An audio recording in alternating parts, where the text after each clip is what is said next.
Ever connected to a Wi-Fi network on your Windows 11 PC and later realized you can't remember the password? Don't worry at all. In this video, I'll show you exactly how to find the Wi-Fi password of any network you've connected to before, using just a few simple steps. Before we jump in, take a quick second to subscribe to Zimist Coded, and don't forget to like this video.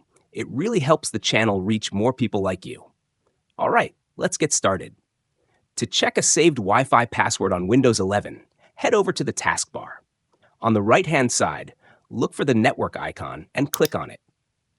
Once that opens, click on the small arrow next to the Wi-Fi connections so you can manage your networks. You'll now see a list of available Wi-Fi networks. Move your eyes to the bottom of this pop-up and click on More Wi-Fi Settings. This will take you straight into the Network and Internet Wi-Fi settings. From here, look for Manage Known Networks and click on it. Great. Now you can see a list of all the Wi-Fi networks you've connected to on this computer before.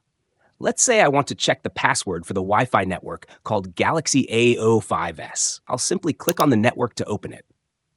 Right here you can see the Wi-Fi network password. On the far right, there's a button labeled Show. Just click on it, and there it is. The password is now visible. You can also scan the QR code shown on the screen if you want to connect another device quickly. Let's close this and try another one. I'll select the Sailbook Wi-Fi network, click on it, and again, click Show. And just like that, the password appears. That's it. You've successfully checked your Wi-Fi password on Windows 11. If this guide helped you, make sure to give the video a thumbs up. Thanks for watching, and don't forget to subscribe to Zimist Coded for more simple and practical tech tips.